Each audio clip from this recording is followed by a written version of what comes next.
Hello, happy Sunday. Welcome to Beyond Film School, where I help you get into the film industry. And today we're going to be talking about making connections. Now, I have divided this up. This is going to be two parts, today and tomorrow. I don't think I've ever done two live streams in a row, Monday and Tuesday, or Sunday and Monday. So today at 1 o'clock, you're joining me. Thank you so much. Let me know in the chat where you are joining me from. Where in the world are you? What time is it where you are? Right now, I'm in New York, New Jersey, and it is kind of like gloom and doom. It's raining outside. It's kind of wet. I would kind of wish it was snowing, but, it's raining. I'll take it, even though, it's not cold enough to snow, whatever. But so today, 1 o'clock, tomorrow at 1, same time. Now, the difference between today and tomorrow is today we're talking about making connections because networking in film is super important. It is vital to your film career. And I have to stress this because people are losing out. People are not making the cut. They're wondering why they're stalled out, why they can't break in. And today is kind of like the break-in portion because networking for someone who has no connections, zero contacts, has no idea where to go, has no one that is gonna be in film around them. They're not in that environment of like, oh, my friend works in film. They're not in those circles, right? It is completely different to network as that person who has zero contacts versus someone who, might have a couple friends that work in film, or maybe they might have gone to university and taken like a production class and they have like similar interests. There's a little bit of a spark there that some people who work in film have that start out having no contacts versus someone who is like, there's like, I guess a warmer way of getting into film, right? So it's a little bit different between making connections when you're starting from the ground up and then reconnecting where you might have worked a little bit in film or 6 months, a year. You have a couple of people who have been your ADs or department heads, or you might have, a couple indie producers and stuff. So tomorrow's reconnecting. Today is making connections. It's like starting from scratch, from zero. Now I've covered this like a couple times. You've heard me talk about websites, all this, Facebook groups, whatever, and I will stress those, and we'll get into those, and I'm going to talk about the approach and all of that stuff that you will definitely benefit from. And also, I'm going to welcome questions. I love your questions, so if you have any questions, I am always here to answer them. Put them in the chat. I will answer them for you. Also,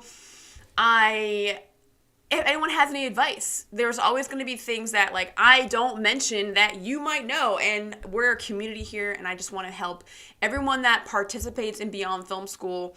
Like, we're building a community and we're helping each other out. I don't believe in you have a leg up, therefore I'm not going to share it with you. I don't believe in stomping people out. I believe there's enough to go around. That is like my philosophy, especially in my set PA classes or the film challenge that I put on.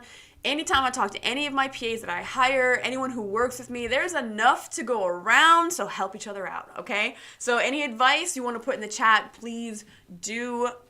Everything is welcome here. So when it comes to making the connections in film, it really is going to make or break, and it's going to be the reason why you don't make it or you do make it, and it really just comes down to who you know. And I just made a short yesterday talking about like, it's who you know.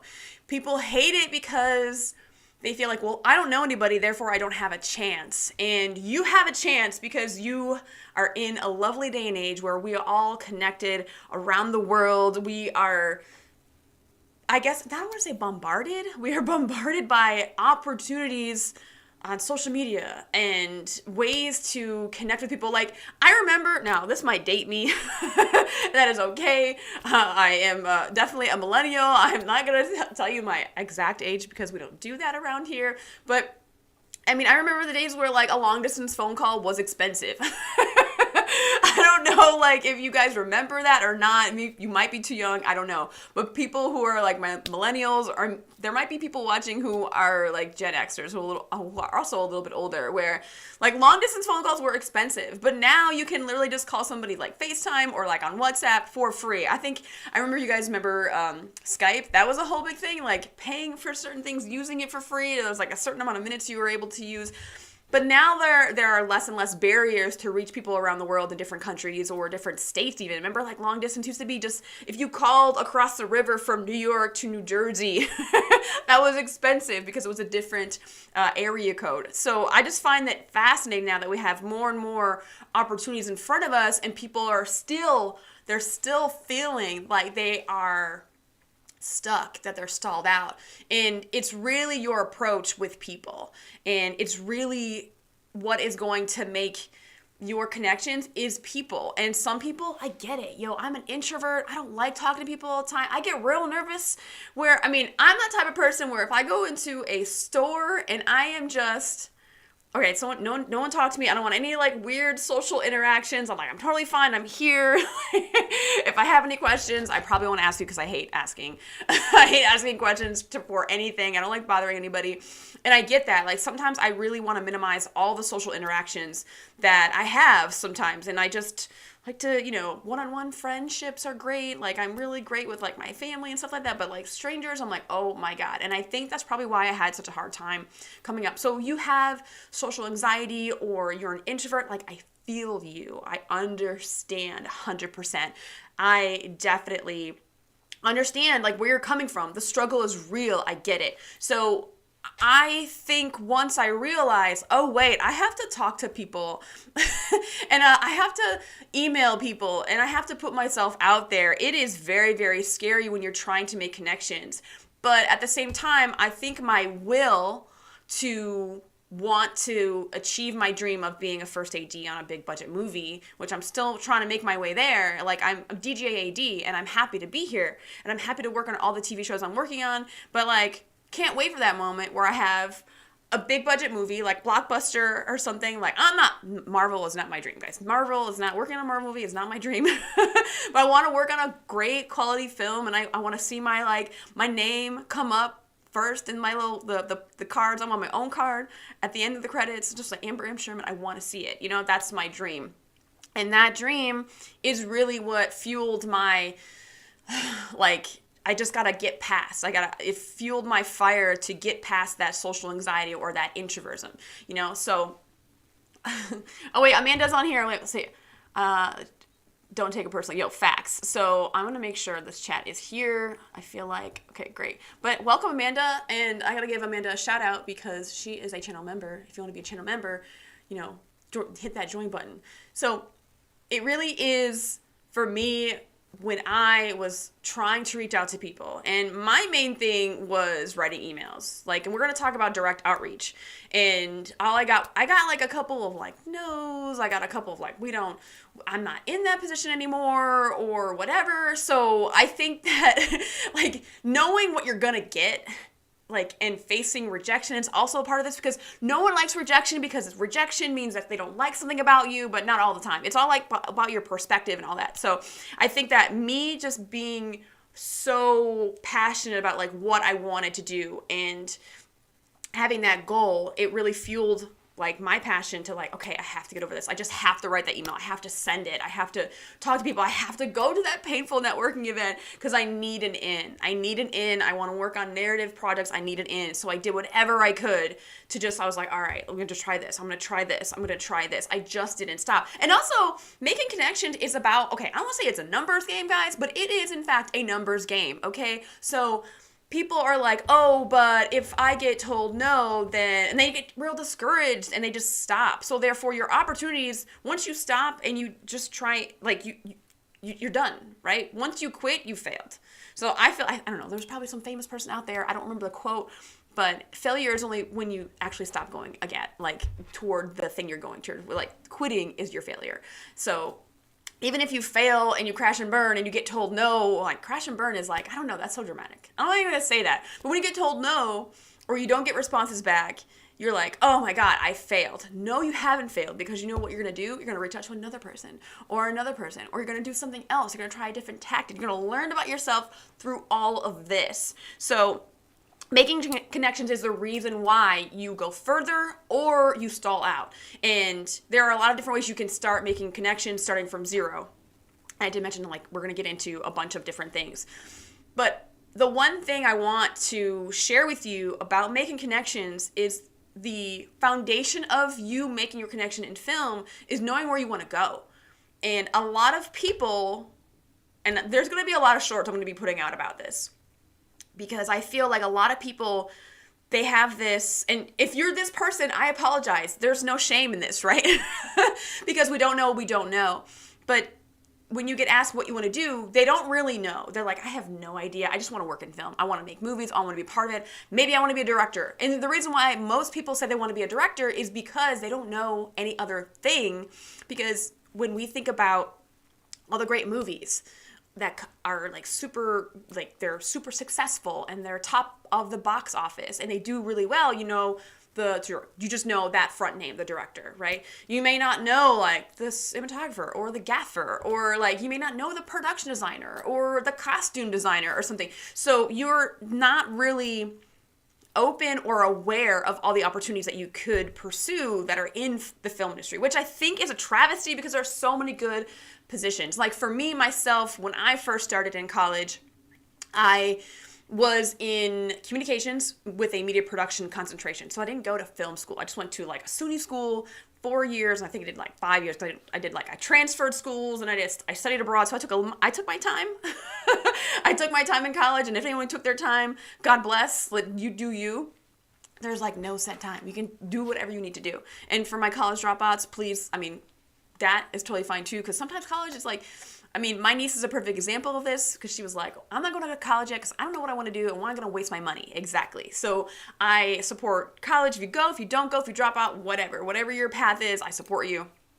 But when it comes to like when I started out, and I thought about, okay, yeah, I was interested in photography since I was a kid. I've always been about art, photography, and then video came my way, and I was like, you know what, I think what I want to do is be a director of photography, and that's the goal that I went to, right? I was like, DP, that's what I want to do. But then being a camera assistant, being a camera operator for a little while, a first AC, you know, a second AC, pulling focus with measuring tapes. I didn't have a remote focus puller. I did not have a lovely monitor to pull focus on. Man, I look at first ACs now and I'm like, man, if I only had that when I was coming up, like really honestly, it was like with my little tape measure and like trying to eyeball it. It was very like challenging. So I really commend myself, and I give myself a lot of credit for coming up as a first AC before they even had that stuff, or at least like they couldn't afford the new gadgets on the feature films and the indie stuff I was working on. But then when I finally found what a first AD did, and I knew what an AD was, because I remember in one of my classes it was like we did this like practice thing where we like rotated positions, and I think I was an AD like once, but it didn't really hit home on like what they actually do. So when I saw a real professional AD in action, I was like, yes, I want to be that person. That is the position that calls to me, my characteristics and all that stuff. So your goals can change, but you have to have a goal to set you on the path. Because then when you're trying to make connections, when you have a goal of who you're trying to become, you'll know who to contact. And then you can, talk about like, hey, how did you get there? What are the steps? You can research the steps they took to get there, or the common path of, the common path for to become a first AD is like you start a set PA, and you like work up at, you have like it's different in New York as it is in LA and Atlanta, but you're, going to be a set PA for a hot minute. And then I figured out, I'm like, okay, what do I got to do to get into DGA? Because that's like the echelon of like first ADs, and you have to, I just did a lot of research. So setting your goals is the foundation of making connections, because you have to know where you want to go, because you can't just be like contacting people or applying to everything, because casting a wide net is just like, they think that's a good tactic, but it's not as good as like you would think, because like, okay, I'll just go for anything. No, but like the direct approach is like, I want to be this, or I want to try this. There's nothing wrong. And I think that when I get into the talk about when setting a direction or a focus point, or being very direct on like what you want to do.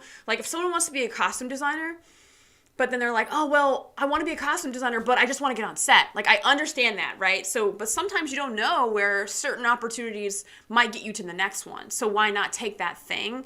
But if you're going to say, I'm going to go for anything, I just want to get on set, but you don't have an end goal, that's where the problem is. So there's nothing wrong with having a goal and then taking a job where you think it might not lead to the path you think it should lead to a costume designer. I'm just using that for an example. I don't know why.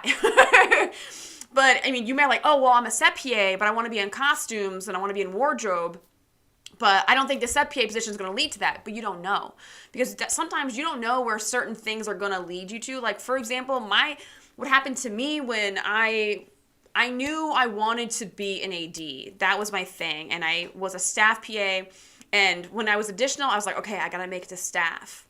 I have to make it to a staff PA position. And so I finally got to a staff position, and I was like, all right, my next move is like, I gotta be this. And then I was like, all right, so I did that for a couple, and then like, you know what? I really want to be a key PA, because key PA is like, I don't want to say you're like a mini AD, but you kind of are. Like, you are a leader of all the PAs, and you're hiring additional PAs. It's like a lot of responsibility. So I was like, yes, key PA is my next move.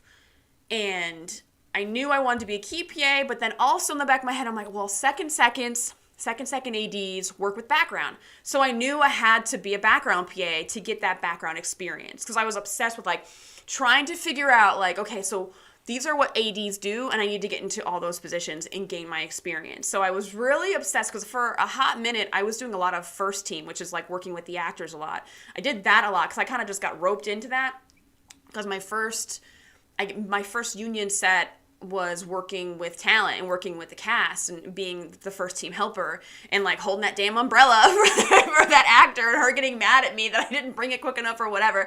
But then because I had that first team helper experience, that position, I kept getting hired on first team. So I was like, all right, I gotta get out of this. So because I knew second ADs work with background, I was like, okay, I need to be in background. So I kind of was like, I obsessed over certain things that I knew I needed. And then once I achieved that thing, I was like, all right, what's the next move and what's the next move? So then when I got to the point where I was like, all right, I want to be in background and I want to be a key PA, but then the background position I was supposed to be hired for in New Amsterdam, they were like, well, it's filled, so we don't have anything. So if you want, you can be a walkie PA, you can interview for that. And I was like, oh man, if I can walkie PA, I don't want to be a walkie PA. I don't want to be charged for these walkies. I was not interested in being a walkie PA whatsoever, because I just didn't realize, I'm like, what is the benefit for me to be a walkie PA? I just didn't get it. And I was like, man, fuck. So, sorry, I'm swearing. It's Sunday. Bless. Sorry for my vulgarities. But when I was a walkie PA, I definitely had so much fun. But in my interview, I told the ADs, I was like, I don't mind being a walkie PA. I'm definitely, like, I am down to do it because I'd rather be on set than not on set. I always say a day on set is better than a day not on set. And I would rather be on a set learning than not, right? So I said, yes, I'll definitely be the walkie PA, but I'm trying to be a key PA. I want to learn how to be a key PA. And they were like, okay, great. Yeah. So, you can, based on how you do, we can see if we can bump you up on days where we have tandem units and, they're shooting 2 units at the same time. And like, they'll need 2 key PAs on like one show. But I was like, all right, great. So my goal as a walkie PA was to make sure that the key PA taught me all that he knew. And thankfully, he wasn't a person that had an ego, and he wasn't a person that was like threatened by me, and he answered like all my questions. I was like, how do you handle lunch? How do you handle talking to Teamsters? Because as a key PA, you're the one updating the Teamsters all the time, and in Transpo on 16, you're like letting them know where you are in the day. And I was like, how do you, what do you do for booking your PAs? Like, how do you find the time to book your PAs? Like, I would always find those slow moments in the day to, like, ask him a question and, like, pick his brain. Because I knew the day was coming. And I didn't really know what or when it was or how it was coming. But I was like, we're going to get a tandem day, and I'm going to be bumped up. And I knew it. And I was like, I got prep. I was, like, obsessed with it. So the moral of that story is, like, that position trained me to be a key PA, and I got those key PA days and then finally jumped into that position. So you never know what opportunity can get you to where you want to go, and I just did not know at all that the walkie PA was that. So make sure you set your goals. Set your goals, know where you want to go, and if you change your mind, that's totally fine, because I did it. So that the foundation of making connections is knowing where you want to go, because then you're gonna tailor, or you're gonna like focus your efforts in the right way, in the right direction. Because like, if I don't want to be in the electrical department, am I going to start reaching out to gaffers and stuff like that? Probably not. And I think that there are some people who are like, well, I'd rather have a connection on set of any position than not. But you just want to make sure that you're getting the advice from the people who you want to be. And that's a whole other live stream and video and short or whatever, because it's a whole, it's like a lot of advice that's out there. But make sure you have your goals placed. And if you feel lost, because I know I do have some people in my SEPA training program that they don't know what they want to do. And that is completely fine. If you are entering the film industry and you're like, I just want to be a PA, I just want to learn. I just want to see what's out there. That's great. That's your goal. You want to learn and you want to figure out where you want to be. And that having that goal is totally fine. That's not like a not goal. That's a non-goal goal. It's not that. So even if you're like, I don't really know what position I want to be in, but I know that I want to learn more. And that is a perfect goal. So I do want to get into how you talk to people when you're trying to establish a connection. And this is a big factor because I know that, the websites and the apps and all that stuff, like, I get it. Like, that's one portion of making connections, but it's a very, very small percentage. And the people you talk to or the people you reach out to, that's going to be a bigger element, and that's going to be a bigger percentage. And how you talk to people, and even if you are applying to a post or you're applying to something that is on a job website or one of those the apps that you use, even how you respond to those posts and what language you use and tone you use, it matters. They're looking at that type of stuff. It's not just some person that, or a bot or AI or something that's oh, well, this person said this and this. So how you talk to people is going to be a very big factor in this, and we're definitely going to get to that. So making connections, the first thing I want to talk about is the job websites. It's kind of annoying. I have to cover the websites because I feel like the websites, if you've gotten a job from a website, kudos, man. That is great. You've gotten a job from any of the film production job websites. That's amazing. Now, I back in my day when I first started, Mandy was a huge thing. The fact that they charge now kind of annoys me a little bit. But see, what's happening now is that every film production job website is charging. Some are cheaper, some are more affordable. I appreciate those websites, and we're going to talk about a couple that I definitely stand behind. I love these two websites. It's going to be My First Job in Film and Film Local. They are lower cost. I feel like they got, I don't know, I just stand behind those two websites first and foremost. So Film Local, I have the two links below for you. And because I stand behind them, I'm actually I tell them I will spread it around because I appreciate their website. That those are two websites that I love. And I talked to Charlotte, who runs My First Job in Film. She's amazing. And she's just really trying to give as much opportunity to people who are SEPAs and just starting out.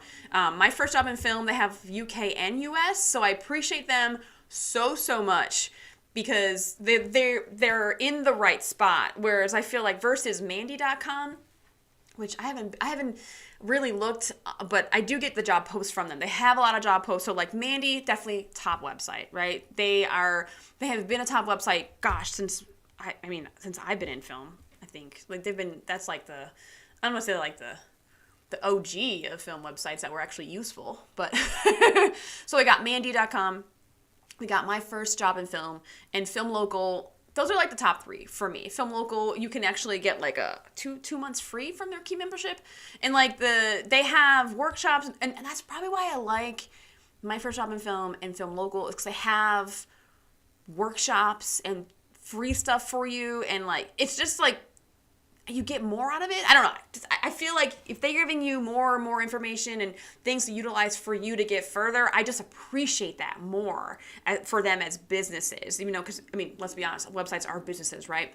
So Mandy, My First Job in Film, and Film Local, all those websites are really great for looking for jobs. And I really like the job posting from Film Local. They just have all different types of, I keep hitting my microphone, sorry guys. I just really appreciate what they have on their website. And first of all, I like the and this is a big thing for me, the way that the website looks, and the I don't want to say the vanity metrics of it all, but it's nice to look at, and I appreciate people who put in the work to make sure it's easy for people to use and nice to look at. So those two, definitely, I cannot push them enough. I love them. And Mandy.com, that's kind of the OG. And Staff Me Up. And Staff Me Up gets kind of the top spot for the top websites for me, because And I don't really, I've been on that site a while, but I don't really, for me, it's my contacts because I am so connected now. For people who are starting out, that's a really good spot to start out at. Staff Me Up has actually been the most I've heard from people where they're like, oh yeah, I've gotten the job from that website. So I think all four of those websites have the higher rates of people getting jobs. So I appreciate those websites. So Film Local and My First Job in Film, those two websites I have below. There are special offers for you if you want to check them out. Staffmeup.com and also Mandy. I mean, Production Hub is out there, but I don't really feel like some of them are like not as good as the others. That's why the top four, I'm picking a top four. I gotta draw a line. There's a top four. I'm supporting those four websites. I just appreciate them more. So the next thing I'm going to go to is apps.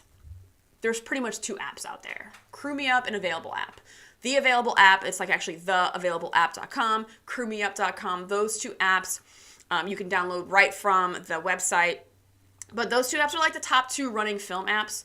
And you can put your resume on there. You can say when you're available. And the thing that really, I guess, maybe frustrates me or aggravates me about when you first start out, like when I first started out, Craigslist was like the big thing, and like being in the Craigslist stage it just sucked so bad because you have to like watch out for people trying to scam you and people trying to, I don't know. It's just, and I can't believe there's still PA scams out there. Amanda, you can totally write in the chat, like I think, was it you? Right. I think they were like trying to send you, they're going to send you a check and you're going to deposit it into your bank account. And like, if they're asking for your physical address or trying to send you some money before you did the job, that is a giant red flag. Please avoid those things.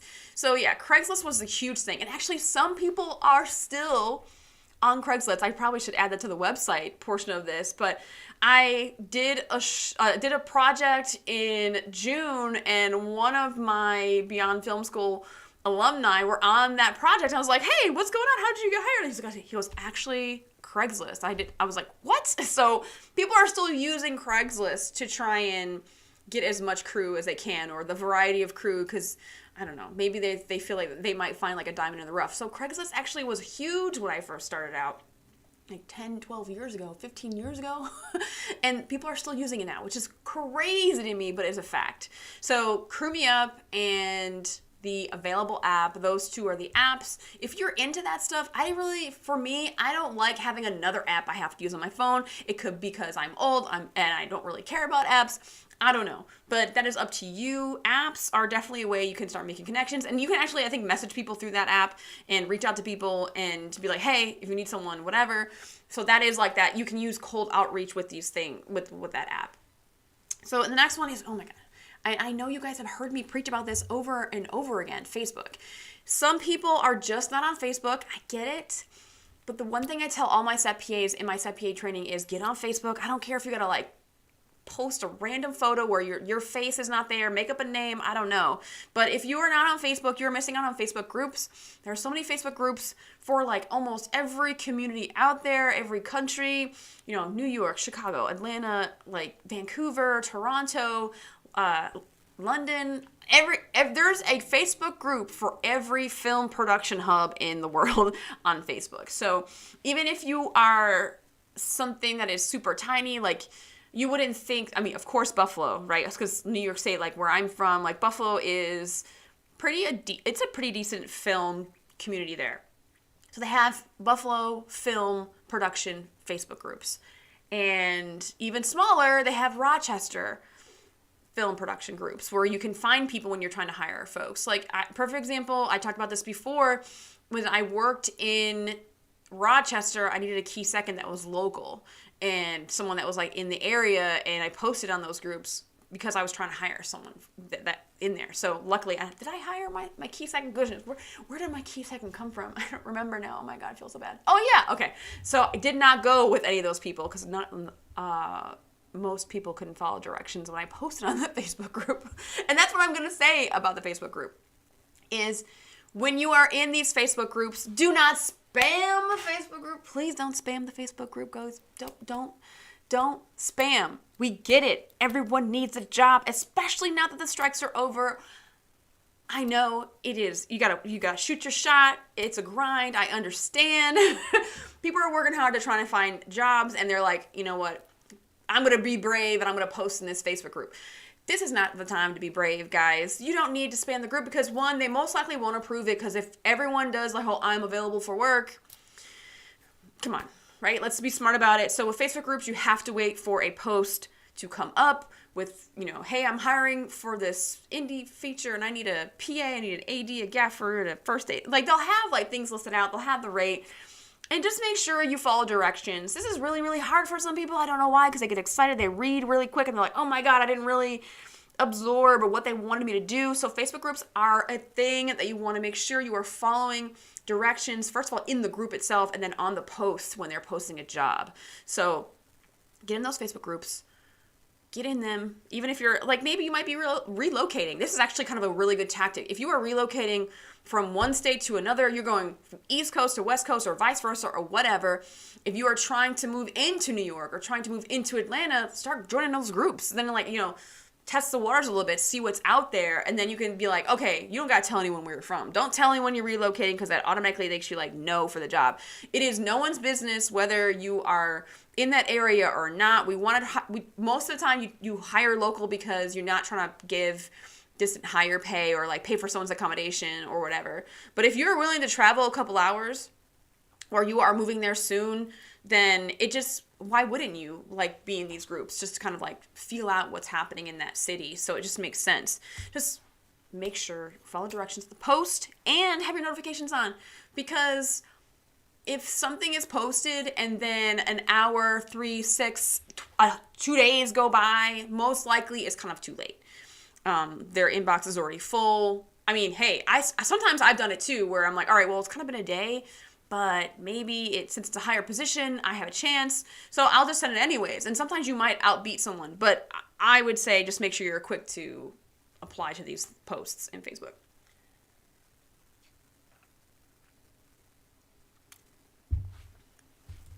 So the next one, sorry, I need like water. I'm parched. Events. Now, please use Eventbrite. Eventbrite is really great because they just have all these like events that people put on, and there are actually film networking events on that website. I love it. And if I'm looking for something interesting or to go outside my circle and I'm feeling like really social and want to be around strangers, I will go on Eventbrite and I will look for film networking events near me. And sometimes, I think there was a really cool one that Crew Me Up sponsored, where they did like a speed film networking event, and I kind of want to do that with Beyond Film School one day. If I have room in my calendar outside of the film challenge and my SEPA classes and me working on set, if I could do like a cool like networking speed networking or speed dating networking event for people in film, that'd be dope. I would love to do that. And actually, I've seen it done like once before. And I wish I went, but also I was like, oh, I really want to do that. But I think it would be really fun for me. I like running those types of things. So they have events on Eventbrite. Definitely check them out. Sometimes they're free. Sometimes they're like $10. Like, why not? Like for the night. It's usually on a Tuesday, Wednesday, or Thursday, because Monday, no one is trying to go out on a Monday. I don't know. Do you go out on Mondays? I don't really go out on Mondays. It depends, right? Like right now, it doesn't really matter because I'm not like working on set Monday through Friday yet. So it's different. My week is a bit different than everyone else's. So Tuesday, Wednesday, or Thursday, they'll have these events. They're like, oh, from like 6 to 9 or something. Go to them, meet people, see what's out there. Like, if you really are good with having conversations, go for it. If you're an extrovert, it's going to be amazing for you. Someone like me, who is very socially awkward, oh my God, my tactic is this. I will see a group of people that look interesting to me, and I'll see how, like, the vibe of, like, this main person who's telling a story, are they really animated? Do they want an audience, right? I look for those people who want an audience. So I go and I look around to see how, like, engaged people are and who is the one that's, like, showboating the most. Because what I find, for me, that works for me because I'm an introvert, is I mix well with people who are super extroverted, because they're going to pull the weight for me a little bit, and then they'll draw me in and they'll kind of, like, bring out stuff in me, and they'll, like, force me into socializing, which I know I need, which is really, really weird. I don't know if that's healthy or not, but I know that I need the push. So I'll look for those people who are a little bit more extroverted than I am, and I'll like see who wants an audience, right? I'll go up and I'll start just listening. I'll go closer to the group that's talking, and I'll just start listening and like nod my head. I'll acknowledge. I'll make eye contact because I know they will acknowledge my existence. So then after that, usually what happens is they'll like, sometimes it's like, hey, who are you? What's your name? What do you do? And that brings me out of my shell, and that helps me, because it's like almost like I don't want to tell you who I am because I'm too scared. So that's what I do is that is my tactic, which that should be a short. I should make a short. That's actually kind of like sharing my like networking tactics in person. In person networking events are very like a lot of anxiety for me. Very uncomfortable. I'm like, oh God. Like you get that little world tight feeling in your body. You're like, oh, I shouldn't be here.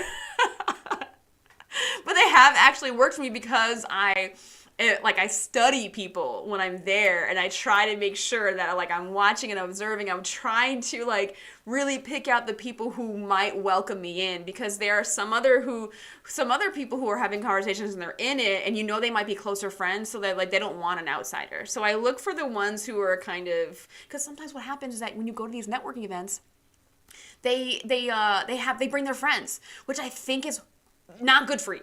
So if you are someone who is trying to make connections, and please give me your opinion on this, because some people will be like, no, like this is not the right tactic. But I feel once you bring a friend to an event where you don't know anybody, it almost makes your friend the crutch for you. So then you rely on that person to hold conversations with. Well, it's like, it kind of defeats the purpose, and it's counterintuitive to bring a friend to a networking event, because then you're like talking to that person, and what are you there for? You're there to meet newer people. Sometimes, and this is the other side of that, the other side of bringing a friend to an event is you have a conversation and then someone else joins your conversation. So you're hoping that other people gravitate towards you and your friend. That's another tactic. I understand that thinking as well. And if you are if you're too big of a group, say you bring like 2 or 3 friends, and then the 4 of you or the 3 or 4 of you are kind of having a conversation, then sometimes you might not welcome in. It might be a little too intimidating for some people to walk up. So it just depends what like tactic or perspective you might have. But I would love people's opinion on that, or like what maybe their tactic is when they go to events, or have they been to events where it's like, oh my God, I didn't talk to anybody the entire time, and it was like a travesty. It didn't work. But I would say just keep putting yourself out there. That's what you got to do. You got to just get out of your comfort zone, and get yourself out there.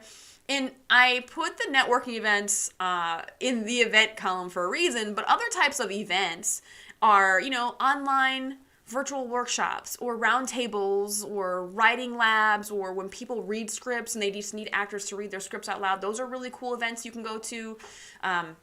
We Make Movies is a really good group that does that. There are different types of writing labs that are happening all over, where writers will submit their scripts, and then they'll have their scripts like read out loud, just to see what it like, just to kind of understand like how it feels in the tangible world instead of just in your head on the paper. So those are really good events, because then you get like feedback, you can ask questions, people are a little bit more open, it's a more comfortable setting. There's a task to do. I like these types of events because for me, it gives me something to focus on. When I go to those random bar film networking events, for me, it is hard because I have no direction. I'm like, what do I do here? It's too open. But when you have those writing labs or those round tables or those feedback sessions, those are the ones that the Obi-Wan friends, what is this weird? That was great. So like, God, I lost my train of thought. Oh, so, okay, with those weird networking events that are like, no one, and they're kind of random, is like they kind of just feel open. But when you go to those events that have a purpose, there's a direction, there's a task that you have to do. You're there to give feedback. You're there to give your thoughts on the script, or you're there to read the script for this writer, or you're just there to kind of like give your opinion of like what you thought of like just being an audience member. So I think those events that have a purpose or a direction, or there's a focus, those are so much better for me, as far as like for me, like, people don't think I'm an introvert because of the way they see me on set, But the reason why I am so comfortable on set now is because I have a purpose. I have a direction. We're there to work. We're there to get to the goal of shooting the scenes that we have scheduled for the day. So that's why I'm comfortable in that setting, because like I have a direction. I have a goal. And then in the meantime, if I am, chatting with the dolly grip or something and I'm making friends with this person, it just happens that way because I'm in my element and I have a purpose and I have a goal in mind. But otherwise, once we go out for drinks at the bar with the crew, I'm like, what do I do? Like, I get really nervous because it's like, for me, there's no direction. So going to writing labs, script readings, or online trainings, film trainings, film workshops, like even the CEPA training that I do, or PA boot camp, or the Teleday Films in Atlanta, like those PA programs, even if you're like, you know what, I know how to be a PA, I know a little bit about it, but also I'm going to meet people. So those are ways to kind of getting into different circles, and you can just meet more people. And I have a couple of people who signed up for my class. They're like, I want to get to know more people.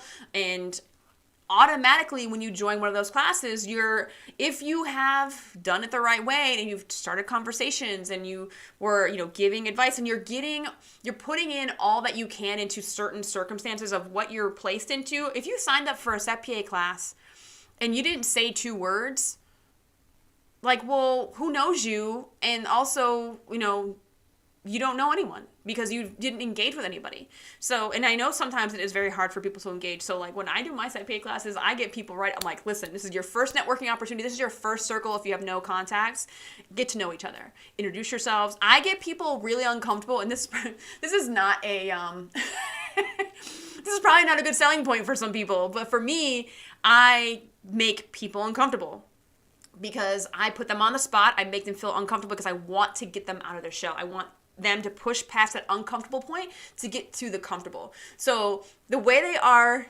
day one in the morning I do the afternoon. So like first at like noon, 1 o'clock, they are different people. They are way, way different people from the next day at 6 p.m. when they finish the class on Sunday. And they are like chatting up with everybody. And I think one of my last classes, they were very, very quiet.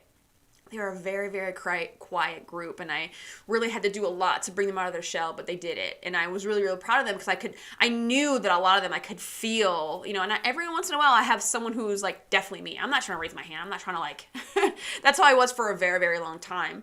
And I think that I heard this over and over again throughout my life because I was a very quiet person. No one's like, you don't talk, you don't speak. I'm like, I don't feel like I need to. But people are like, it is all that you put into it. The opportunity that is in front of you, it is what you put into it. And a lot of people are like, they sign up for things or they go to certain events and they're like, well, that event sucked. Well, what did you do to try and get connected to people or engage with people? Like, what did you do to make the effort to make it the best experience possible? And I think it's all about perspective. And it's like, no one's going to do the work for you, first and foremost. No one's going to do all this stuff. So making connection is going to be your effort. No one's going to be like contacting people on your behalf. No one's going to be applying for those jobs on Facebook. No one's going to like make these profiles for you. You have to do the work yourself. And I think that is also including the effort that you're going to put in when you go to certain events in person or online, or these workshops you're going to do to get to know people. Ask people questions. Listen. That's a whole other thing. It's like when you ask someone a question, listen to their answers. Like listening skills is a whole other thing about holding a good conversation and actually listening to someone. Because I think what happens for me, especially because as someone who really wasn't good at talking or holding a conversation, because that was during a time where I didn't really know myself or who I was or what I want. Like I was very lost as a person. I think that's like everyone in their 20s, I don't know. But for a long time, I was like, I don't really have a personality, or like, what am I thinking right now? I was like, my mind was blank when people would have conversation with me, and I was like, oh God, what do I say?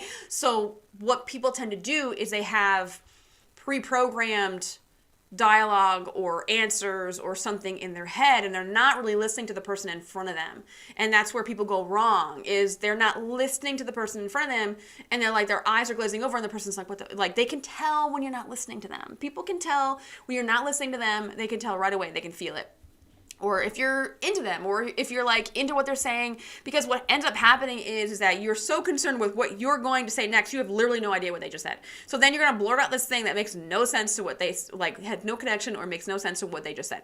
So just keep that in mind. It's like listening is part of, you mingling with people at certain events in person or even online because sometimes what they do is they have like online networking events. They break you out into rooms and stuff, which is like, you need to like talk to people, like 3, 4 people or 5 people, or whatever it is. And that's something that's kind of cool too. Like, I don't know, for me, I'd rather network in person than on those like online Zooms and stuff like that. And in those rooms, I don't really like those things. I'd rather do it in person because I feel like I do better in person, funny enough now, than I do online. I'm like, I don't know. So definitely your approach matters, your listening skills, and the effort that you put into it, 100%. All right, I'm going to go to the chat really quick because I'm talking and my voice is hurting.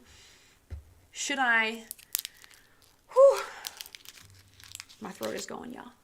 Sorry. Okay. Yeah, so Amanda, your first comment, don't take it personally. Number 1 rule, I feel like, with that. Have goals, don't take anything personally. Now, of course, if someone is going to treat you like shit, or they end up being like an asshole or something, trust me, there's no way you can avoid an asshole. But also, I always look at like, what did I do to make them feel like they had to be that way toward me? I'm always like trying to ask myself why. It's not always me, but like, what is there a scenario and stuff like that? But yes, don't take anything personally. For me, once I realized to be more empathetic, I don't know what that person's going through. I have no idea if he's going through a divorce, or he just stopped drinking. He's an alcoholic. He just stopped drinking. Or maybe they're going through a custody battle, or maybe they had a death in their family. When people go through those things, they're stressed out. When people are stressed out, they become assholes. They become frustrated. So that rule of not taking it personally is so good, because you don't know what the hell they're going through. It's probably not you. It's probably not even you. Who knows? Because I've witnessed and been through situations where a set PA will just relay a message and then the person just blows up on a set PA. Had nothing to do with the set PA. But man, I have definitely cried tears, man. I have 100% cried tears as a set PA because someone just screamed in my face. I've actually cried too as a first AD when an actor screamed in my face. Some of you guys may or may not know this, but there was an actor who screamed in my face in front of the whole crew. Because, like, it was a crazy day. We kept getting kicked out of this location. It wasn't even my fault. It wasn't my fault. He was like, what the fuck is going on, bro? But years later, he, like, apologized. And I was like, yeah, I felt like shit, and I cried for 45 minutes after that. Thank you so much. And the fact that he felt bad, I was like, oh, okay, well, I feel like that was some sweet revenge in my book. Okay. How does one even start, especially if you don't have film friends or associates? So, Prince, I know you asked that when we just started. And everything I've talked about, I hope that this has been useful. Because these are all the things that you're going to do. You're going to join those Facebook groups. You're going to get on those websites. You're going to join those apps. You're going to, like, make your resume tip-top, which I have a resume review coming up, I believe on the 17th. The 17th. Because after that, I am, I'm in Christmas mode, guys. Christmas mode. I'm going to go to Buffalo, all the things. So, after the 17th, I have the resume review for December. So make sure your resume is tip-top. Join those websites. Get on those apps. And then utilize those free months because, like, yes, Film Local, and I believe, My First Job in Film, they do charge, but with my code, you can, like, pay $1 for a month and just get all that you can as a member for a month, right? And then you can just sign right off. I don't care what you do, but, like, check it out. Get all the free, like, they have, like, they have a mentorship program. They have all these things you can apply to like, try and get a leg up. So definitely check out My First Job in Film and Film Local because Film Local gives you 2 free months of membership before you have to pay anything. So, like, you can sign up, use my code, get 2 free months, and then just, like, dip out. Like, just dip out and then just try and find those jobs. And if you got a job, just, like, hit me up. Be like, Amber, I got a job from Film Local. I love hearing any type of success that there is. So, Paula, shout out. Thanks, Paula. Knowing Amber's half the battle. So, how does one start?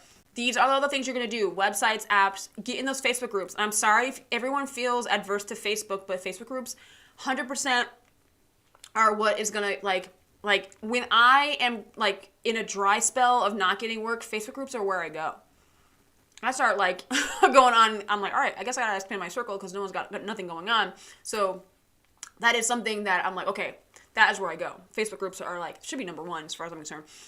So, and how do you avoid the occult weirdos prevalent? Okay, so Prince J, I hope you're still here. The occult weirdos, what do you mean by that? You mean like the jaded folks? Because the jaded ones, or like, what do you mean by that? I need some more on that question, because how do you avoid the weirdos? I mean, just don't engage with them, I guess, is what you mean, right? Or are you trying to say the people who are like the creative folks that kind of take it too far? So I just need a little bit more, Prince, so hopefully you're still here. Or maybe someone else knows what he means, I don't know. Obi-Wan, thank you for your well wishes. It's okay that you were late. You're only 13 minutes late. I barely got into anything at 13 minutes. It's totally fine.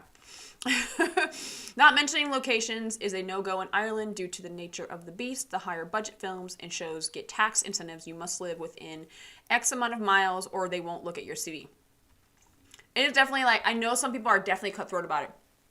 And when people are relocating or they're willing to travel, like I noticed this in Atlanta, South Carolina, North Carolina, in like Louisiana, like they have a lot of different mini film hubs in the South where someone who is from Nashville will drive to Louisville or Greenville or, you know, Charlotte or Raleigh or Atlanta. They'll drive 3-4 hours to do it, which it's kind of funny when I look at that. And people in New York are like, when I tell them I'm from New Jersey, they're like, oh my God. They're like freaking out because I'm like, I've lived in New Jersey for probably a decade now. And I'm like, I know the commute. I know what I'm in for. If I have to drive to Brooklyn every morning, I'm totally fine with it. Because, you know, sometimes I did have a couple of jobs where my commute was like 7 minutes away, 10 minutes away. I just did not feel ready to work by the time I got there. So the fact that I might have a half hour, 45 minutes, or an hour drive to get into the city, depending on where we are, like, I feel like I've mentally been ready. Like, I've had, like, my coffee. I've had, like, my go-to playlist. I get pumped up for work. I'm like, yes, I'm a badass bitch on set. That is the attitude. I put, like, Megan Thee Stallion on for, like, a whole half hour before I get to set. And then I'm, like, ready. I'm mentally ready to get to work by the time I get there. So the long commute doesn't bother me. So the fact that, like, some people in New York or New Jersey are like, oh, my God, you're coming from so far away. I'm like, not really. But then people in the South are like willing to drive 2-3 hours. And one of my alumni, she lives in Greenville, and she's like, yeah, 2 hours is fine. Like, she just drives, like, she's just, the commute doesn't bother her. So there are some people who, like, don't let them determine your commute, so don't tell them where you live. People put their physical address on resumes. I don't know why they put their physical address on resumes. I'm not trying to do that. You need to know exactly where I live. It's crazy, right? So you don't need your physical address on your resume. It may be different in, you know, Ireland and the UK. Definitely, if they have like certain things they expect to see, they want to know where you live. Okay, fine. And then I guess you're stuck. You can't really do the tactic that we use in the US. But it's no one's business where you live until you get a paycheck. And payroll and accounting is like, where do you live so we can send you a check?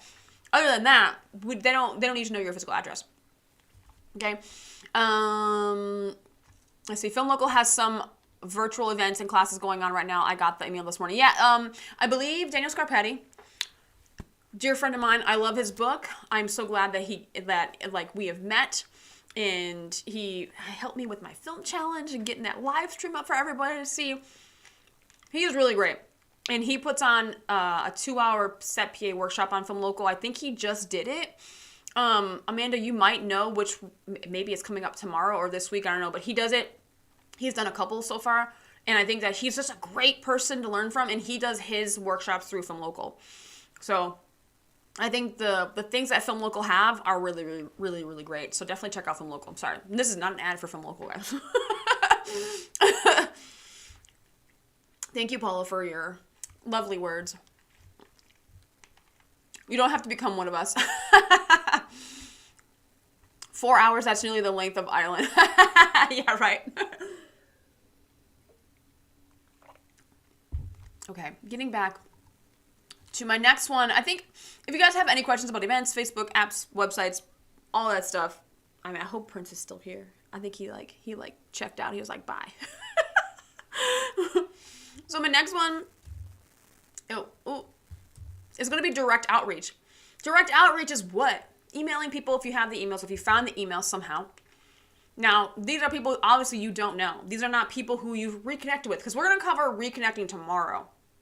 Okay? Tomorrow is reconnecting with people who have, like, when you have, you've been in the industry for a little while, and you can probably text a key PA here and there, or like an AD, or like whatever, or a producer or some shit. That's reconnecting. That's different. Direct outreach, as a person who has no contacts, you are cold emailing, cold texting, or cold calling, or whatever. Like, they don't know who you are. It is a very cold situation. Like, oh my God, I'm out here. Direct outreach is private messaging on their social media, or maybe you gotten their email from IMDb. I believe you can get people's emails if you, and Amanda, if you're still here, I know you can attest to this. Amanda's like my guru when it comes to like IMDb. I don't have IMDb Pro, but I think if you have IMDb Pro, you can actually get people's contact information when you find people on IMDb. Amanda, correct me if I'm wrong, because I believe that is what a friend of mine just did, is you can find people's email on IMDb. Once you get those emails, you are emailing them, and you're like, oh, like, maybe I should just wait on, like, the approach.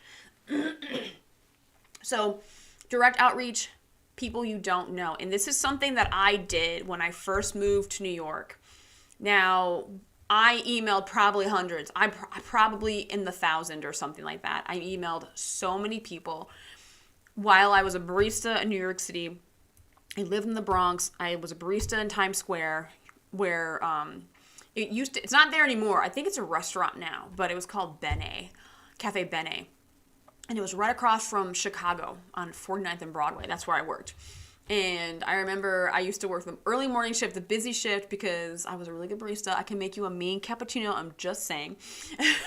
And I was doing that, like, when I was not working, it became my job outside of my regular, like, my surviving job was to email people. That's what I was doing. I was trying to email as many people. I would do 5 or 6 a day. But these are people that, you don't know, so you have to do more of it, right? You have to, like, the percentage of people getting back to you is very low. So with that low percentage, some of those are going to be no's. Some of those are like, no, I'm not going to help you out. But if no one's going to help you out, they're probably not going to email you back, because a lot of people don't want that confrontation. I'm finding out that most people in the world just don't want confrontation, regardless of the wars we're having right now in the world. A lot of people just want to avoid any fight, argument, confrontation whatsoever. So instead of them saying, no, leave me alone, they just ignore your email, right? So a lot of that will just, like, you'll email and email and email and not get anything back. Then some people will give you the courtesy of being like, hey, thanks for reaching out, but I'm not in this department anymore, or I don't work in New York anymore. I don't do that anymore. I'm in a different industry or something, which that's a lovely, like, courtesy for someone to just let you know, like, hey, I don't do it anymore.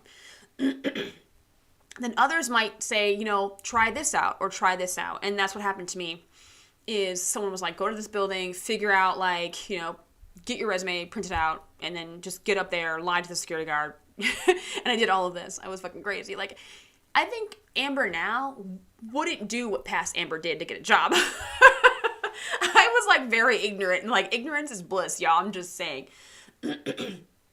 So direct outreach is something that you can do, and the way you're going to find certain emails is, like I said, IMDb Pro.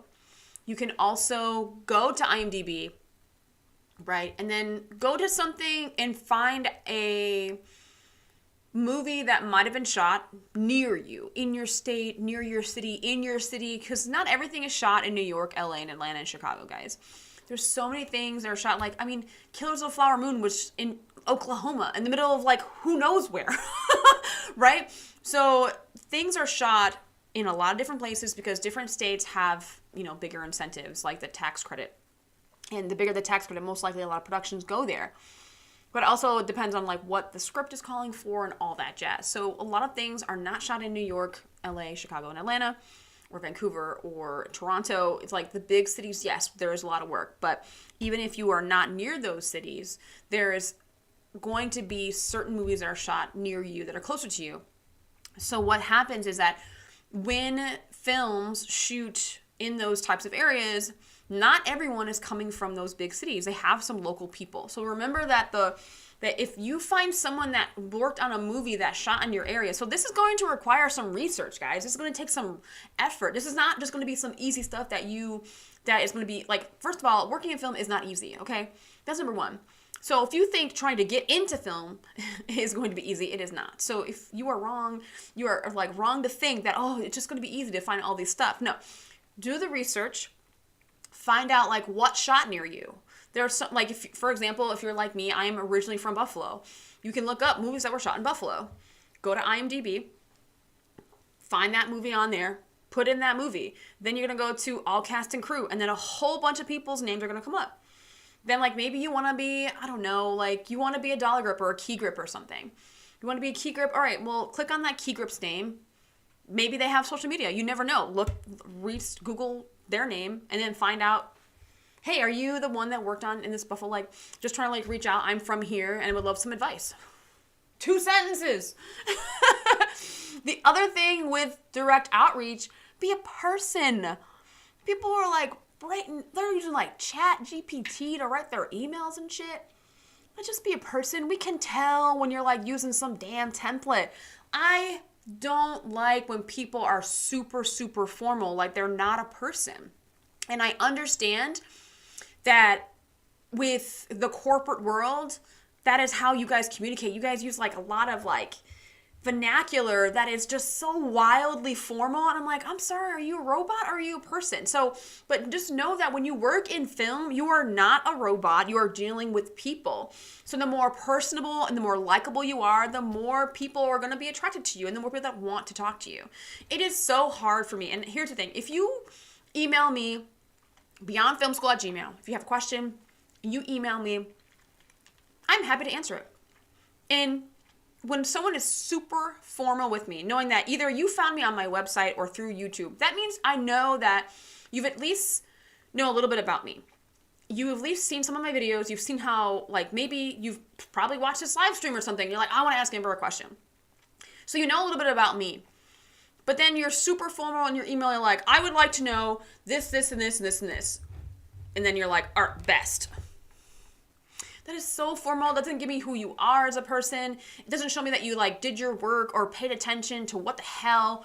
Like, I just, formal emails drive me crazy. Show me that you're a person. Can you laugh? Do you have a sense of humor?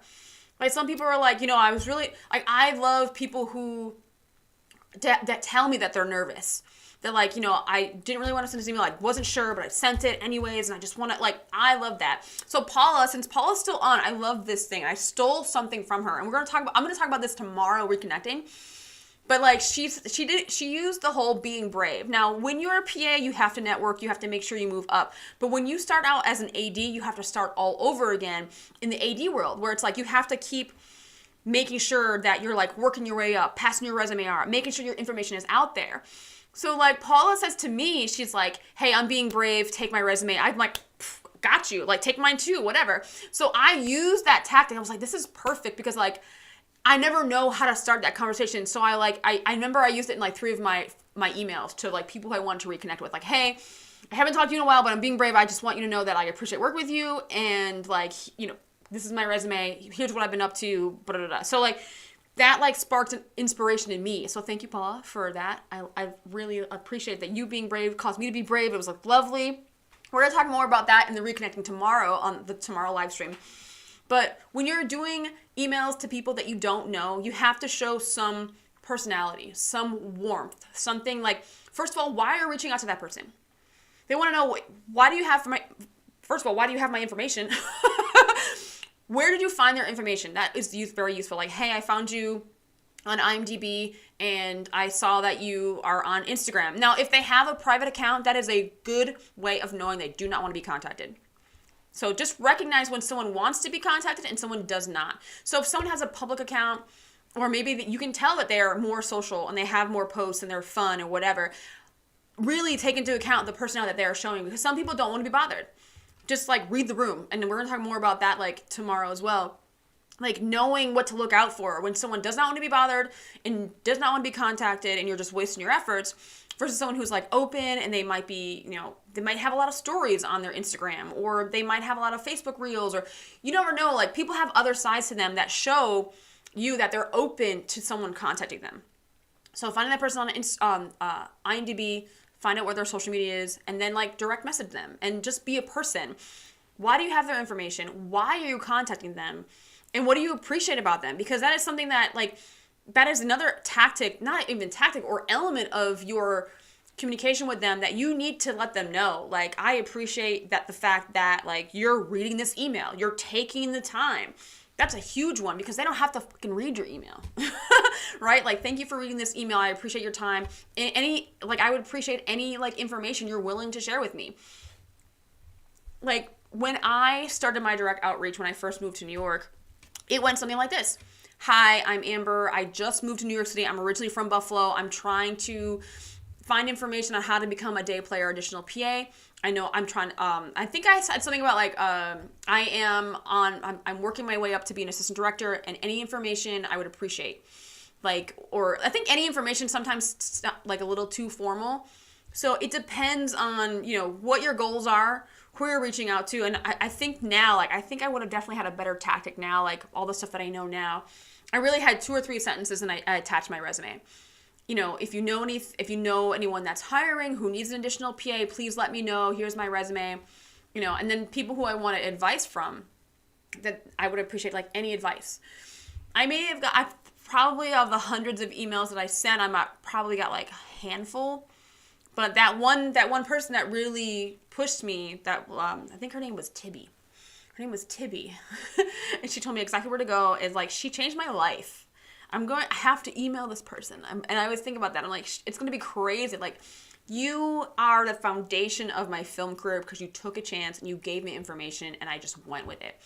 Now, had I not seized that opportunity from the information she gave me in that email, and I didn't take the risk and I just didn't go for it, I wouldn't be where I am today. And I think that is a hard fact.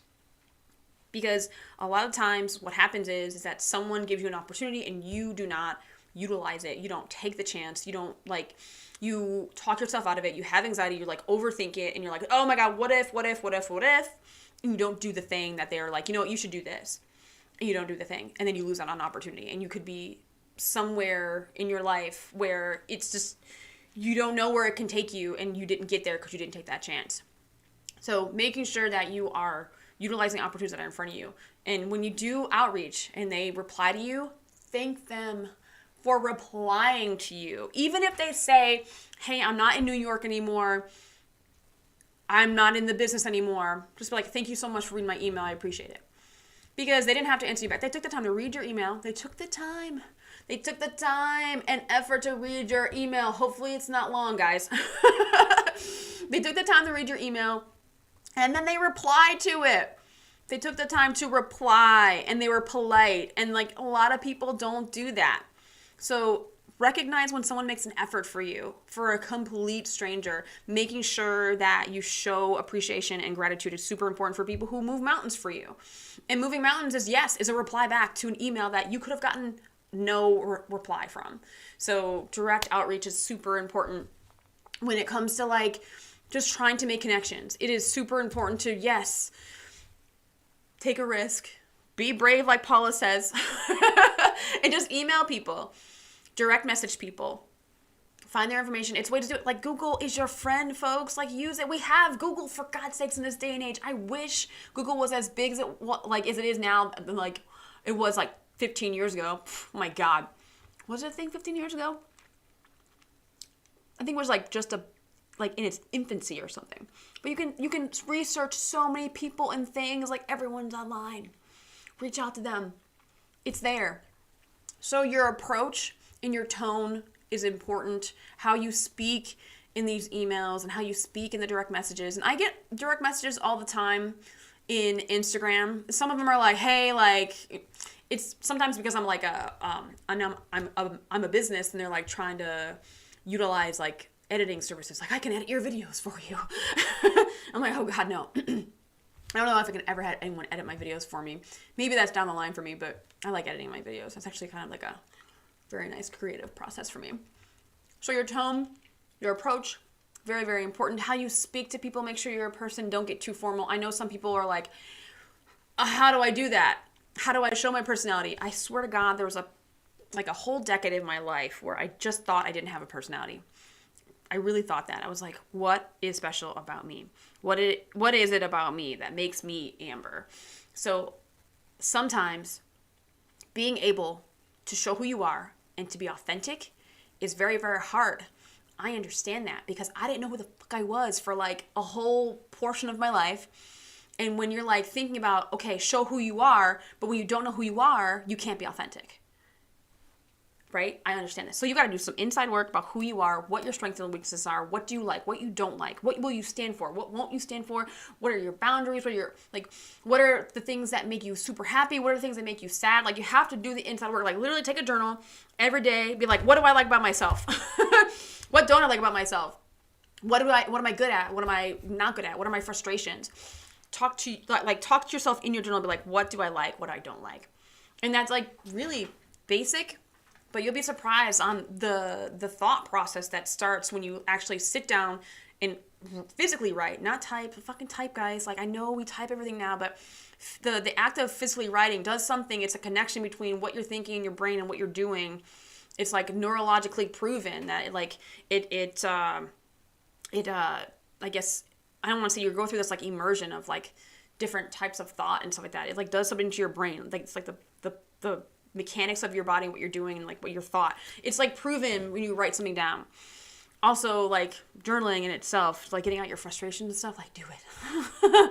Because when you write down your frustrations or what's bothering you through your day or what you're grateful for, it does start to build who you are as a person. And you start to recognize who you are and what you like, what you don't like, and what makes you special. I always say everyone has something special about them. Everyone has a superpower. Everyone has something that like makes them very, very unique. We're all snowflakes, guys. I'm saying it. I'm gonna go to the chat. Do we have anything else? Oh yes, So I ended up like being a person. You get to know yourself. Get to know yourself, folks. Oh. So yeah, gotta mention being available within a certain amount of miles to production base. But then they will ask for details because if you don't live within a distance, they won't get the local fund. Oh, okay. So yeah. So that makes sense for when they're funded locally and stuff like that. That makes sense. So that's a whole different ballgame where it's like they have to hire local folks and certain funds come from certain places and they will not bend on that. So Obi-Wan, I apologize for your circumstances. That is tough. I'm sorry. Paul, I just learned that the non-DJ members can view the availability. Oh, really? They can view the availability list on the DJ website also to find some context for ADs in that area. That's amazing because I didn't know. Okay, so first of all, the DJ website is shitty. And I say that as a DJ member, guys. I am sorry. We need to improve our website. And if there's any DJ members watching outside of Paula, I apologize. The website is pretty old. It's not very user-friendly. It's not aesthetically pleasing. There's a lot of things that have to happen with the DJ website. But if you do enough digging on that website, you'll find people who want to be contacted. When you set up your DJ profile as a member, you can say or you can list what you want listed as your contact information. My email is listed. I think my phone number is listed. I'm not sure. I don't think my phone number is listed. No, I don't think my phone number is listed. I think my email is. But you can actually... oh, you guys are great. Okay, Google started in 1998. That makes sense because I started like in film. Sorry, I'm totally getting sidetracked. Oh my God, I gotta like stay with, not be ADHD right now and stay with what I was talking about. So yeah, DJ website is a hot mess. But if you can go on there and start like sifting through some of the stuff they have, definitely look into it because if you're trying to be an AD and you're a set PA trying to get work, shoot your shot. Email these ADs, especially I think key ADs, second ADs for sure, additional ADs. They can get you on as an additional PA for a day. Now, I love the phrase. I can't remember where it's coming from. Maybe my friend Sabrina. She said this the other day, and I was like, God, I love this. One of the ADs that we used to work with, Teddy, used to say this thing to. I guess, upcoming ADs and say, like, I'll give you a day, but you got to give me a reason to keep you, right? So that's kind of like the same mentality when we give new folks to film an additional PA day. Like, I'll give you a day, but tomorrow's not guaranteed. right? Tomorrow's not guaranteed. Like, you could just totally fuck up today. You'll still get paid for the day, but will you be back tomorrow? So I'll give you a day, and I give a lot of people chances. If you know me, you sent me your resume, or you're in my CEPA class, and like maybe you weren't at the top of your class, and I definitely, there's like a ranking system of people who I will hire right away. Some people I won't hire, and some people are like, I'll give them a chance to see how they do, right? And I give everyone most likely a chance if they apply. Like, for example, in the private Facebook group for Beyond Film School alumni, what I do for them is I post in that private group first. I go through my alumni first. So if they are in my CEPA classes and they see my post and they say, hey, Amber, I would love to be interested in this opportunity. Like, can I be in the mix of additional PAs for this project? And if I don't think they're strong, I will give my key PA or whoever I'm sending them to, or whatever job I'm sending them, I will say they're okay, but they may need a little more guidance, right? They may need a little bit more. All right, they may just need a little more hand-holding. They're super green. I'll give people a warning. But then I tell the additional PA who applied, I say, you cannot fuck up. This is what you're turning into. I know their style. Keep this, this, and this in mind. If you have any questions, let me know. You know, because they're representing me, they're representing Beyond Film School. Because if I recommend you for a job, or you're on my job and you come from my program, I will give you feedback. And I'll be like, this didn't work out. You did this wrong. They said you did this. So it's just making sure that you give people a reason to keep hiring you. Were you great at that lockup? Did you have a great attitude? What did you show to bring you back the next day? Did you do a good job? If you didn't do a good job, I will know about it, especially if you're my Beyond Film School alum. Oh, man. Because I want to know. I want to know how you guys perform if you go through my program. Like, come on. Say something like, my name is Jane Doe. I am a CEPA. I'm reaching out to expand my network. Your insights and expertise are greatly appreciated. Amber, feel free to correct me. Okay. The one thing I don't like about, say something like, my name is ba-da-da. I'm a CEPA. I'm reaching out to expand my network. That is very straightforward. And here's the thing, is that like, you're not at that level yet. If you are like a CEPA, or, okay, so if you are just starting out, you're not a CEPA yet, right? So you gotta humble yourself, first of all. Like, I'm trying to be a CEPA. I'm trying to get there. Because this live stream is dedicated to people who have zero contacts, who have nothing, right? They got nothing yet. So you're not a CEPA yet. You say, hey, my name is, I'm trying to be, or trying to gain. I'm reaching out to you to seek your advice, or if you need an additional PA. I think when you start, like, here is my big issue. I hate the word networking. That's why this live stream is called Making Connections. Even though I know making connections is literally networking. I understand that. I understand the vocabulary that everyone uses.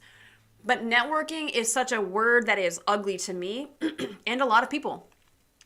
And also, the one thing I don't like about that, Amanda, and sorry, I know that I'm really nitpicking here, is when you start using like that word networking, it makes me feel like a means to an end, right? It makes me feel like you are using me for something. But then I know you followed up with, your insights and expertise are greatly appreciated. That's so formal. Like, you know what I mean? Like, just, now, Amanda, I would say it's not spam. It is kind of spammy because you're like, hey, I'm trying to expand my network. Like, that doesn't make me want to do you any favors, to be honest with you. That's my first impression. It doesn't make me want to do you any favors. I would rewrite that. Rewrite this as you're writing a wise old friend. And I would love to see what you come up if you're like, okay, if I'm writing like my uncle that knows a lot of shit that I haven't seen in a while, like, you're not gonna say, hey, uncle. You're not gonna say that. But you're gonna go into it like, I'm trying to seek advice from someone that's wiser than me, that knows way more than me. They don't have to do me any favors, but whatever they can offer, I will be so grateful for. Like, I feel like your approach has to just be a little, like, not so, like, I don't know, it feels very stiff. I did it through LinkedIn because depending on who it is, their email address is on their IMDb page. And Amanda, thanks for saying LinkedIn, because LinkedIn is also a great place to go to network. Because one, it is a professional website. Two, ADs, film professionals are definitely on there. So if you search first ADs or second assistant directors or DJ assistant directors and you're trying to be a SAP PA, that's a really good resource, actually. Go on IMDb, be like, hey, what's it like to be a first AD? I want to be you one day. What do you suggest? How did you get started? That's literally what I would write. Like, hey, I saw your profile. I'm looking for more information on how to become a first AD one day. I know that's 10 years down the line, but, you know, what did you do? Kind of know your story, you know? So yeah, LinkedIn is so good. LinkedIn, I'm going to add those to my websites because, like, Amanda, you jogged a really good idea. So thank you for that, Amanda. A friend of mine wrote that as a draft, and I was like, reword it. Any thoughts on Stage 32? Stage 32, right? I kind of took them out of my list because they just are not at the front of my mind. I know, and even though I get their newsletter and I get their updates, and I'm like, I get a lot of information from a lot of film production websites, and Stage 32... I was one of the first people on it years ago, but I fell off it for a few years. Right. So, like, I joined it, but they charge a lot of money for... I feel like they're going in a realm that they're going into the realm or direction I don't really like, because getting into film is hard. And when you add in the top 1% of the big players who are super famous, and you try and bank on those things to make money off of your website that's trying to give people a leg up, I have a problem with that. I don't know why. Like, I understand if you want to do a panel of, like, all these directors and they're all super famous and stuff and you want their great insights, but they are always doing something that is, like, they're always on some interview that you can watch anywhere, or they're always on... The super famous people are always on those types of talks or panels or whatever, right? I want to hear from the people who, like, are commercial directors that no one knows, like, how they got their start and how they're working. You know, like, I want to hear more about the I guess, like, maybe the more real people. And not to say that people who are in the top 1% of actors and directors and whatever, or, like, the top first ADs who are working with, like, Steven Spielberg and Scorsese or whatever, like, not that they're real people, but usually, like, I just want to know, like, once you take the fame away, I feel like when you talk to someone who's in the position you want to be, it gets a little closer to who I am and how I feel like I can achieve that thing. Because with Stage 32, what they do is they're really starting to be like, okay, like, do this thing with this famous director or this famous writer or this famous producer. And you're like, what? I mean, like, for me, it doesn't hit home for me, so I don't care because it's not close enough to who I am or where I'm at in my career. If I'm thinking back to, my bangs are crazy, y'all. Okay, I gotta cut them or something. I don't know. But I'm like, they're okay and they offer great things, but they're so big now. And I don't know, like, I haven't heard anyone get hired from Stage 32. They have jobs on there, but I've never heard of Stage 32 of people getting jobs through that website. So and I could be wrong, but if you are someone who's watching this live stream or this replay down the line, and if you got hired on Stage 32, please let me know, because I would love to know. But as far as I know, like, out of when I take, like, my survey, I'm, like, surveying, like, people around me and how they've gotten into the industry and how they've gotten to where they are. Stage 32 never comes up. And I talk to a lot of different people. And I've interviewed, like, editors and script supervisors and directors and stuff. I've talked to people who I worked with on set. And I've worked with people in Atlanta and people in LA. No one has ever said Stage 32 was something that they got hired from. So, and now I know, I think they're into more of their workshops and, like, their panels and discussions and stuff. But I've not seen proof of what they offer. But plus, I think they're, like, I forget what they charge. I don't know what they charge. Okay, so Amanda, let's see. Mandy and Backstage are both one entity, but they charge per site, so that is a downside. Staff Me Up is all right. I use it. Yeah, so Staff Me Up is good. Backstage does offer crew jobs now, and I didn't know they are owned by the same person now, which, I mean, that happens all the time because, like, Mandy has gone through some transitions because Mandy used to just be Mandy. Then Mandy was Film and TV Pro. Now Mandy is teamed up with Backstage now, so that they've switched owners, like, I don't know how many times, have been acquired, and, like, they've done a lot of different things over, like, their existence. So Thank you for all this lovely stuff, guys. So that is it for now. I have things coming up. I have a lot of live streams coming up. I have the live stream tomorrow at 1. We're talking about reconnecting. It's a bit different than starting from scratch, right? Making connections is one thing. That's when you're first starting out and have zero contacts. Tomorrow, reconnecting. Reconnecting is when you are somewhat connected, you have some contacts in your phone, you got some emails, and you're like, I haven't seen them in a bit. I gotta make sure they know I'm available. That type of reconnecting. Making sure that you just warm up your contacts and say like, hey, I am looking for whatever. I love working with you, but we're gonna get into reconnecting tomorrow. My next live stream, I'm going to have set PA tips. Next live stream is going to be after tomorrow, I should say, is the 10th. And then the 17th is going to be the December film resume review live. If you are brave enough, definitely send me your resume in a PDF. Don't send me a doc. Some people, like, I offer to look at people's resumes all the time, either during my live stream or just on my own. I'll take 10 minutes out of my day, I'll correct it for you and send it back. Like, I do all that for free because I just want to give people a leg up because their resume is so fucked up and their resume is so bad. I just want to, like, hey, fix, like, these 4 things and your resume is going to be, like, 100% better.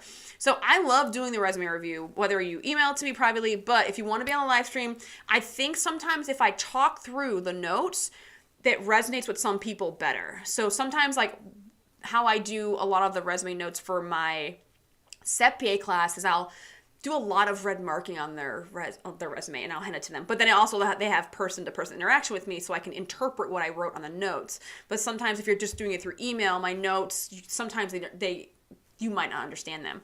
So the benefit of doing the resume review with me on here on the live stream is that you're getting my feedback live and you can ask questions and you can see, like, hear me talk through what I'm thinking and what your impression of your resume is. So email your resume, your film resume. Could be any, doesn't have to be set PA. It can be any film thing, like any film position, direction you want to go into. It doesn't have to just be, set PA trying to be a PA and trying to be an AD or something. Anything, film resume. That's happening December 17th on Sunday. Sundays at 1 are where it's at, guys. So set PA tips on the 10th. Resume, definitely get them into me before the 17th. And I only do like 5 or 6, so you gotta get your resumes in quick. Get them in quick. And sometimes if you're last minute, I'll squeeze in maybe one more if I can. So 17th resume review, get them into me. beyondfilmschool@gmail.com. You can send your resumes to me. Also, if you are ambitious and you really are trying to go somewhere in the film industry, I have a survey in the description of this live stream, and I would appreciate it if you filled it out. Amanda, thank you for filling it out. She was one of the first people to fill out my survey. I'm trying to figure out people's challenges, people who are already in film. So if you've already just started, if you are just starting out, this survey may not be for you.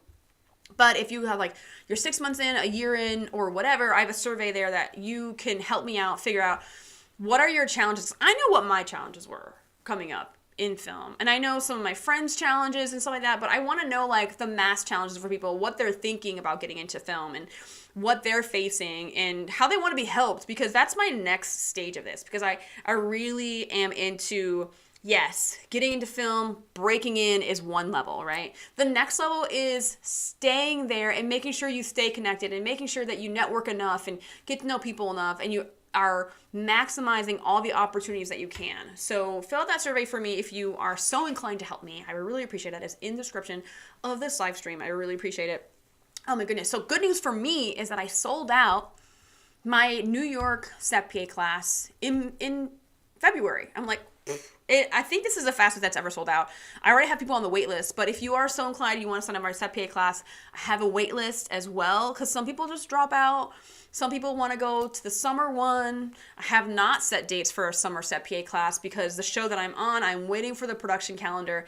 And also, I have to figure out the film challenge because I'm doing the film challenge again. So if you are a Beyond Film School alum, you are eligible to do the film challenge. It is only for my alumni because I got to keep that under wraps. You get a team leader, a professional that mentors you through the whole process of making a short film. It is so fun. I love doing the film challenge. I can't wait till I can start setting that up. So thank you, Paula. Thank you for the congrats. I'm very, very happy. I didn't know that the New York class would sell out so quickly. And I feel the strike was really holding it back. Like, people were like, is the film industry going to exist after this? And yes, I knew it was, but as soon as the strikes ended, like, everyone, like, the spots filled up really quickly. So very, very happy that it sold out, and I'm very happy that there's no strikes anymore, and we can get on set, we can work and do all the great things that we love doing on set. So join me tomorrow at 1 o'clock. We're going to talk about reconnecting. Oh my God, thank you so much, guys. Okay, that is it for now, guys. I shall see you tomorrow at 1, and we're going to talk about reconnecting.